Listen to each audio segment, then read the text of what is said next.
Bonjour à tous et bienvenue dans cette nouvelle vidéo. Aujourd'hui on se retrouve pour une nouvelle épisode de Coaster Zone. Dans cet épisode on va parler de la nouveauté 2021 du parc Vulcania. Mais avant que la vidéo commence, la routine, n'hésitez pas à vous abonner à la chaîne, ça fait toujours plaisir. Sur ce, c'est parti.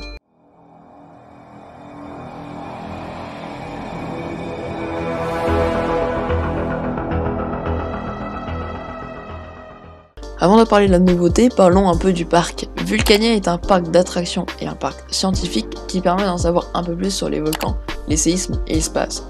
Le parc est situé en plein cœur des volcans d'Auvergne, à Saint-Ours-les-Roches près de Clermont-Ferrand, dans le Puy-de-Dôme. Il a été créé en 2002 par Maurice Kraft et Katia Kraft. Depuis cette année-là, le parc n'a cessé de grandir et c'est en 2008 que le parc a annoncé un plan d'investissement de 40 millions d'euros qui s'étalera sur plusieurs années à partir de 2021. Le plan d'investissement a pour but d'atteindre les 500 000 visiteurs d'ici 2031 et de faire de Vulcania un site touristique phare en Auvergne et en France. La particularité de ce plan, c'est qu'il va mélanger attraction et science. Le plan va donc comporter un nouveau coaster pour 2021 thématisé sur les catastrophes terrestres. En 2022, c'est 10 millions d'euros qui seront dépensés afin de construire un planétarium de 300 places qui sera le plus grand planétarium de France. Donc là, normalement, vous avez une simulation de ce que pourra être le planétarium. Donc vous pouvez voir que c'est assez grand. Pour l'année 2023, cette fois-ci, 8 millions seront dépensés pour créer une quarantaine de lodges autour du parc. Chaque loge comportera 6 places max pour une capacité totale de 200 lits. Il y aura aussi une rotative freefall pour 2024, donc une tour de chute rotative, comme ce que l'on peut retrouver à Nigland, sauf que celle-ci sera beaucoup moins grande, qu'elle aura la particularité d'être en intérieur. Cette tour sera thématisée sur les phénomènes atmosphériques tels que les tornades.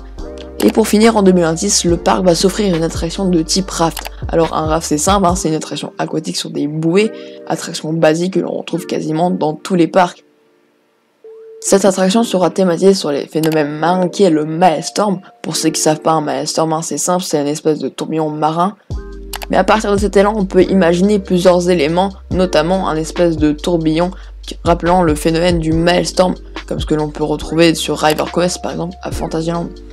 Comme vous pouvez le voir, le plan d'investissement de Vulcania s'annonce intéressant. Le parc veut renforcer sa thématique autour de ses attractions pour renforcer les histoires que raconte le parc. Donc, affaire à suivre. Bon, maintenant on va parler de ce qui nous intéresse vraiment, c'est-à-dire des nouveaux coasters prévus pour 2021. Le coaster s'appellera Namazu. Alors, il faut savoir que dans la mythologie japonaise, Namazu est une créature mythologique où sur son dos se trouve l'archipel du Japon. Cette créature vivrait sous terre et à chaque mouvement brusque, cela provoquerait des séismes. Vous en doutez, le nom n'a pas été choisi au hasard. Concernant sa storyline, les visiteurs vont pouvoir découvrir une base scientifique avec des sismologues qui se trouvent sur une faille instable. Les sismologues vous invitent donc à emprunter des véhicules tout-terrain pour accéder à une zone accidentée. Les visiteurs emprunteront donc les véhicules en guise de train, sauf que la piste s'effondre et vous fait chuter de 5 mètres, où plusieurs effets spéciaux seront présents, comme des effets de fumée et des effets de lumière. Ensuite, s'ensuit un glissement de terrain qui va vous faire prendre une grosse accélération pour vous emmener dans des zones dangereuses où orage, feu et écran seront de la partie. Voilà, c'est tout pour cette storyline qui s'annonce assez sympathique.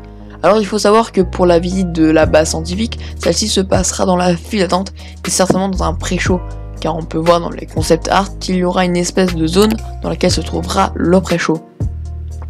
Donc on peut imaginer qu'un sismologue vous parlera des dangers des séismes et qui vous proposera ensuite d'aller visiter une zone accidentée. Les visiteurs se rendront donc dans la gare. Là encore on a eu quelques concept art qui pourraient être la future gare du coaster. Comme je vous l'ai dit tout à l'heure, les véhicules tout-terrain seront tout simplement les trains du coaster. Ces trains-là ont été réalisés spécialement pour l'attraction, trains qui ressemblent beaucoup au quad du coaster Yukon Quad. L'effondrement de la piste sera donc une drop track de 5 mètres. Alors une drop track, pour ceux qui ne savent pas, c'est tout simplement une chute pendant le parcours, comme ce que l'on peut retrouver sur Objective Mars au Futuroscope. Et dernier élément lié à la storyline du coaster, c'est bien entendu l'accélération qui sera représentée par un launch. Concernant ces statistiques, on peut voir que sur les concept art et la vidéo que le parc a publiée, qu'après le launch, on aura une espèce d'horseshoe qui sera suivi d'un camelback qui, je l'espère, nous fera ressentir un petit airtime.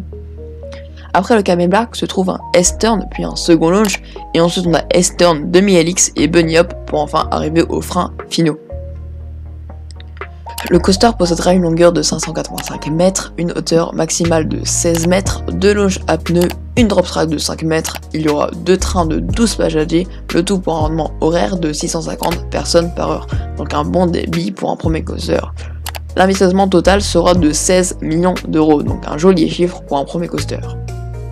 J'espère que Namazu sera une réussite pour Volcania, qui pourrait peut-être pousser le parc à en faire un deuxième ou une attraction du même type, pas forcément un coaster, plus un dark ride par exemple, je sais qu'ils en ont déjà un, mais pourquoi pas un nouveau sur ces mêmes types, ça peut être vachement cool. Bien entendu, je compte me rendre à Volcania en 2021 pour faire cette nouvelle attraction. Voilà, c'est tout pour cette vidéo, n'hésitez pas à la liker si elle vous a plu, et moi je vous donne rendez-vous pour de prochaines vidéos. Salut tout le monde, c'était Sky, bye bye.